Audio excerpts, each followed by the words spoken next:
तो आज मैं आपको एक अनोखी रहस्यमय कहानी सुनाऊंगा। अगर आप चैनल पर नए हैं तो अभी सब्सक्राइब कर ले, क्योंकि यह मेरा दूसरा नया चैनल है।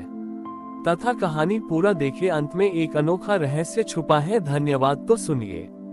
प्राचीन भारत में एक राज्य था जहां कला और सौंदर्य का बड़ा सम्मान होता था। इस राज्य की राजकुमारी चित्रा गदा अपनी अद्भुत कला के लिए विख्यात थी। वह मूर्तिकला में इतनी निपुण थी कि उनकी बनाई मूर्तियां सजीव लगती थीं। लेकिन राजकुमारी का मन उदास रहता था, क्योंकि वह ऐसी मूर्तिकला बनाती थी जो उन्हें प्रेम का एहसास कराती थी, पर असल में उनका जीवन प्रेम से खाली था। एक दिन राजकुमारी ने भगवान शिव और देवी पार्वती की एक ऐसी मूर्ति बनाई जिसमें प्रेम और समर्पण का दिव्य भाव झलक रहा था। मूर्ति बनाते बनाते उन्हें ऐसा लगा जैसे वे किसी अदृश्य शक्ति के प्रेम में पड़ गई हो। उन्हें एक अज्ञात प्रेम का एहसास होता था जो उन्हें हर पल अपने साथ महसूस होता था, लेकिन वह प्रेम कहाँ से आया यह उन्हें पता नहीं था। राजकुमारी ने अपनी उदासी अपनी सखियों को बताई। उन्होंने कहा, मैं ऐसे प्रेम में हूँ जिसे मैंने देखा नहीं, सुना नहीं, सिर्फ महसूस किया है। मैं इस अदृश्य प्रेम के लिए जीना चाहती हूँ। उनकी सखियों ने उन्हें हरितालिका तीज का व्रत करने की सलाह दी। उन्होंने कहा, राजकुमारी, हरितालिका तीज का व्रत सच्चा प्रेम पाने के लिए किया जाता है। यदि तुम्हारा प्रेम सच्चा है तो महादेव तुम्हें तुम्हारे प्रिय से अवश्य मिलाएंगे। राजकुमारी चित्रांगदा ने इस व्रत का संकल्प लिया, लेकिन उनका व्रत सिर्फ अन्न जल का त्याग नहीं था, बल्कि उन्होंने अपनी सबसे प्यारी वस्तु, अपनी कला को महादेव को समर्पित करने का निश्चय किया। उन्होंने एक एकांत स्थान पर अपनी बनाई हुई महादेव और पार्वती की मूर्ति के सामने बैठकर व्रत शुरू किया। उन्होंने पूरे दिन अपने हाथों से मिट्टी और पानी लेकर एक ऐसी मूर्ति बनाने का प्रयास किया जो उनके अदृश्य प्रेम को प्रकट कर सके। उनकी आंखों में आंसू थे, लेकिन हाथों में अटूट विश्वास। उनका हर स्पर्श प्रेम और भक्ति से भरा था। वह अपने हाथों से उस मूर्ति में वह प्रेम भरना चाहती थी जो उनके दिल में था। जब शाम हुई और उनका व्रत अपनी पराकाष्ठा पर पहुंचा, तो एक चमत्कार हुआ। उनकी बनाई हुई मूर्ति में से एक अदृश्य प्रकाश निकला और उसी क्षण सामने से एक युवा राजकुमार प्रकट हुआ। वह राजकुमार कोई और नहीं बल्कि उसी राज्य का एक पड़ोसी राजकुमार था, जो युद्ध में अदृश्य होने का वरदान प्राप्त कर चुका था। उस राजकुमार का नाम प्रसेनजीत था। प्रसेनजीत ने कहा, राजकुमारी, मैं आपसे प्रेम करता हूँ। मैं आपके सामने आना चाहता था, लेकिन मेरे अदृश्य होने के वरदान ने मुझे ऐसा करने से रोक रखा था। आपकी कला और आपके प्रेम में इतनी शक्ति थी कि मेरा वरदान टूट गया। चित्रांगदा को अपने अदृश्य प्रेम का रहस्य पता चला। प्रसेनजीत ने बताया कि वह पिछले कई महीनों से राजकुमारी को देख रहा था और उनके प्रेम में पड़ गया था। चित्रांगदा की हर मूर्ति में वह अपनी छवि देखता था और उनके प्रेम को महसूस करता था। इस प्रकार हरितालिका तीज का व्रत केवल एक अनुष्ठान नहीं, बल्कि सच्चे और अदृश्य प्रेम को साकार करने का प्रतीक बन गया।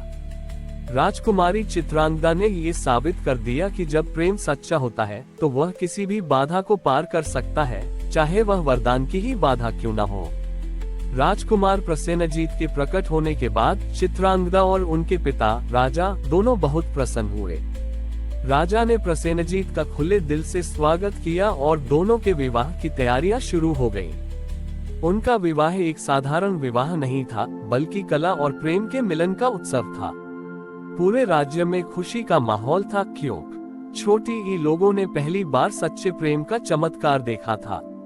विवाह के बाद चित्रांगदा और प्रसेनजीत ने मिलकर एक ऐसा कला केंद्र स्थापित किया जहां अदृश्य प्रेम को भी कला के माध्यम से व्यक्त करना सिखाया जाता था। वे लोगों को सिखाते थे कि सच्चा प्रेम सिर्फ आंखों से नहीं, बल्कि दिल से महसूस किया जाता है। प्रसेनजीत ने चित्रांगदा को अपनी युद्ध कला सिखाई, जिसमें बिना दिखे भी दुश्मन को परास्त करने की कला थी। चित्रांगदा ने इस कला को शांति और सद्भाव के लिए उपयोग करना सिखाया। एक दिन राज्य में एक बड़ा संकट आया। एक क्रूर राजा, जिसका नाम कालेंद्र था, ने उनके राज्य पर हमला कर दिया। कालेंद्र की सेना बहुत विशाल थी और वह अपने विरोधियों को बेरहमी से कुचल देता था। राजा विक्रमादित्य चित्रांगदा के पिता बहुत चिंतित थे क्योंकि उनकी सेना कालेंद्र की सेना का सामना करने में सक्षम नहीं थी। युद्ध से ठीक पहले हरितालिका तीज का पर्व आया। चित्रांगदा ने प्रसेनजीत से कहा, स्वामी, हमें इस युद्ध को सिर्फ बल से नहीं बल्कि प्रेम और विश्वास से जीतना होगा। प्रसेनजीत ने सहमति दी और दोनों ने एक साथ हरितालिका तीज का व्रत करने का संकल्प लिया। लेकिन इस बार उनका व्रत सिर्फ अपने लिए नहीं बल्कि पूरे राज्य के लिए था। उन्होंने पूरी सेना को अपने साथ लाया और उनसे कहा, हम इस बार व्रत के साथ युद्ध की तैयारी करेंगे। हम महादेव और देवी पार्वती से प्रार्थना करेंगे कि वे हमें लड़ने की नहीं बल्कि जीतने की शक्ति दें, और जीतने की असली शक्ति प्रेम और विश्वास में है। हरितालिका तीज के दिन जब कालेंद्र की सेना हमला करने आई तो उसने देखा कि सामने कोई सेना नहीं है बल्कि सैकड़ों लोग हरितालिका तीज की पूजा कर रहे हैं। चित्रांगदा ने प्रसेनजीत के साथ मिलकर एक ऐसा युद्ध नृत्य किया जिसमें युद्ध के हर दांव पेंच थे, लेकिन वह नृत्य इतना भावपूर्ण और कलात्मक था कि कालेंद्र की सेना के योद्धा मंत्रमुग्ध हो गए। प्रसेनजीत ने अपने अदृश्य होने की कला का उपयोग किया और उनकी सेना के बीच भ्रम पैदा कर दिया। वे एक दूसरे को ही दुश्मन समझने लगे। दूसरी तरफ चित्रांगदा अपनी कला से उन्हें प्रेम और सद्भाव का संदेश दे रही थी। कालेंद्र ने देखा कि उसका बल और अहंकार इस अदृश्य प्रेम और कला के सामने कुछ भी नहीं है। उसका मन बदल गया। वह अपने हथियार फेंककर चित्रांगदा और प्रसेनजीत के सामने झुक गया। कालेंद्र ने कहा, तुमने मुझे युद्ध में नहीं बल्कि अपने प्रेम और कला से हराया है। मैंने आज तक सिर्फ जीतना सीखा था, लेकिन आज तुमने मुझे हारना सिखाया है ताकि मैं प्रेम और विश्वास का महत्व जान सकूं। इस प्रकार हरितालिका तीज का व्रत सिर्फ वैवाहिक प्रेम का नहीं बल्कि सामूहिक विश्वास, कला और निस्वार्थ प्रेम का भी प्रतीक बन गया। चित्रांगदा और प्रसेनजीत ने ये साबित कर दिया कि सबसे बड़ी जीत वह होती है जहां कोई हारता नहीं बल्कि सभी जीतते हैं। कालेंद्र के हृदय परिवर्तन के बाद चित्रांगदा और प्रसेनजीत के राज्य में शांति और समृद्धि का नया दौर शुरू हुआ। कालेंद्र ने अपनी क्रूरता को त्याग कर चित्रांगदा के कला केंद्र में दाखिला लिया और एक विनम्र शिष्य बन गया। उसने अपनी युद्ध कला को शांति के लिए समर्पित कर दिया। चित्रांगदा और प्रसेनजीत ने मिलकर एक नया शांति उत्सव शुरू किया जो हरितालिका तीज के साथ ही मनाया जाता था। इस उत्सव में लोग अपने हथियार और पुरानी दुश्मनियां त्याग कर एक दूसरे को कलाकृति और उपहार देते थे। यह उत्सव इस बात का प्रतीक था कि प्रेम और कला से सबसे बड़ी शत्रुता को भी खत्म किया जा सकता है। समय बीतता गया और चित्रांगदा व प्रसेनजीत का प्रेम और भी गहरा होता गया। वे सिर्फ राजा और रानी नहीं थे बल्कि अपने राज्य के सबसे बड़े मार्गदर्शक थे। वे लोगों को सिखाते थे कि हरितालिका तीज का व्रत सिर्फ उपवास नहीं बल्कि अपने भीतर के अहंकार और द्वेष का त्याग है। एक दिन उनके राज्य में एक बड़ा वैज्ञानिक सम्मेलन हुआ। एक वैज्ञानिक ने एक ऐसी मशीन बनाई थी जो मनुष्य के भावों को पढ़ सकती थी और उनकी रचनात्मकता को माप सकती थी।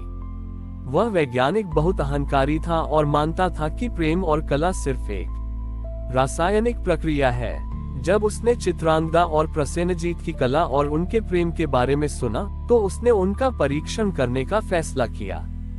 उसने अपनी मशीन के सामने चित्रांगदा और प्रसेनजीत को खड़ा किया और उनसे एक साथ नृत्य करने को कहा। जब वे नृत्य करने लगे तो मशीन ने कुछ भी नहीं दिखाया। वैज्ञानिक हैरान रह गया। उसकी मशीन काम नहीं कर रही थी। वह बार बार मशीन को ठीक करने की कोशिश करता रहा, लेकिन मशीन पर कोई प्रतिक्रिया नहीं हुई। प्रसेनजीत ने कहा, यह मशीन हमारे प्रेम और कला को नहीं माप सकती क्योंकि यह भौतिक नहीं है। हमारा प्रेम अदृश्य है और हमारी कला आत्मा की अभिव्यक्ति है। चित्रांगदा ने कहा, जब हम एक दूसरे के लिए और अपने राज्य के लिए व्रत करते हैं तो हमारा प्रेम एक ऊर्जा बन जाता है। यह ऊर्जा इतनी शक्तिशाली है कि कोई मशीन इसे नहीं माप सकती। वैज्ञानिक ने पहली बार महसूस किया कि विज्ञान और बुद्धि से भी ऊपर कुछ है और वह है प्रेम और आस्था। उसने अपना अहंकार त्याग दिया और चित्रांगदा व प्रसेनजीत के सामने झुककर कहा, आज आपने मुझे सबसे बड़ा सबक सिखाया है। मेरा विज्ञान अधूरा है जब तक वह प्रेम और आस्था से नहीं जुड़ता। इस प्रकार हरितालिका तीज का व्रत अदृश्य प्रेम, अटूट आस्था और विज्ञान के मिलन का प्रतीक बन गया। चित्रांगदा और प्रसेनजीत ने ये साबित कर दिया कि दुनिया में सबसे बड़ी शक्ति वही है जिसे मापा या देखा नहीं जा सकता, बल्कि केवल महसूस किया जा सकता है। हमारी और भी आध्यात्मिक एवं अनोखी कहानियां देखने के लिए हमारे चैनल पर जाएं तथा धार्मिक एवं पौराणिक अनोखी कहानियां हमारे चैनल पर है। कृपया जाके देखें तथा हमारे चैनल को सब्सक्राइब करके रखें और वीडियो लाइक जरूर करें। धन्यवाद।